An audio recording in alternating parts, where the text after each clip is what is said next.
ប្រភេទលេខ1ចំនួន2គោយន្តកន្ត្រៃត្រូវបានកងកម្លាំងនៃបញ្ជាការដ្ឋានតំបន់ប្រតិបត្តិការសក្រុងកំពង់ធំ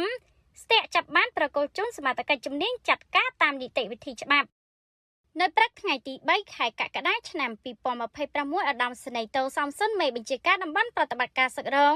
អនុប្រធានអចិន្ត្រៃយ៍នៃគណៈកម្មការការពារទប់ស្កាត់និងបង្ក្រាបបទល្មើសធនធានធម្មជាតិខេត្តកំពង់ធំអមដំណើរដោយលោកមុកណារិននេះផ្នែករដ្ឋបាលព្រៃឈើសណ្ដាន់បានដឹកនាំសហការីទៅពិនិត្យនិងប្រគល់ទទួលឈើប្រភេទលេខ1កុកី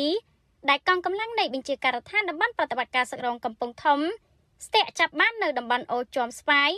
ឃុំមានរិទ្ធស្រុកសណ្ដាន់ខេត្តកំពង់ធំឧត្តមសេនីយ៍តូសំសុនបានបញ្ជាក់ថាដោយទទួលបានព័ត៌មានពីបណ្ដាញសម្ងាត់បានឲ្យដឹងថានៅយប់ថ្ងៃទី2ខែកក្កដាឆ្នាំ2026មានក្រុមកាប់និងដឹកជញ្ជូនឈើខុសច្បាប់ពីតំបន់ព្រំប្រទល់ខេត្តកំពង់ធំនិងខេត្តក្រចេះ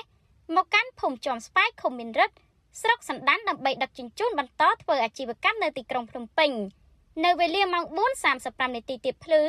កងកម្លាំងនៃបញ្ជាការដ្ឋានតំបន់ប្រតិបត្តិការសក្រុងកំពង់ធំដែលទទួលបានប័ណ្ណបញ្ជារួចជាស្រេចបានស្ទាក់ចាប់បានគោយន្តកន្ត្រៃដឹកឈើប្រភេទលេខ1ចំនួន2គ្រឿងដោយឡែកចំសង្ស័យត្រូវបានរត់គេចខ្លួនបាត់នៅក្នុងឱកាសនេះឧត្តមសេនីយ៍តូសំសុនបានបញ្ជាឲ្យកងកម្លាំងប្រគល់ឈើនិងគោយន្តកន្ត្រៃដែលដឹកជញ្ជូនឈើខុសច្បាប់ជូនលោកមុកណារិននាយផ្នែករដ្ឋបាលព្រៃឈើសណ្ដាន់ដើម្បីចាត់ការតាមនីតិវិធីច្បាប់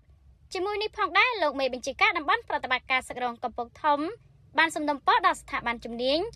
និងកងកម្លាំងពាក់ព័ន្ធត្រូវសហការស្រាវជ្រាវវែករកមុខសញ្ញាជនដែលបានកាប់និងដឹកជញ្ជូនឈើខុសច្បាប់ដើម្បីកសាងសំណុំរឿង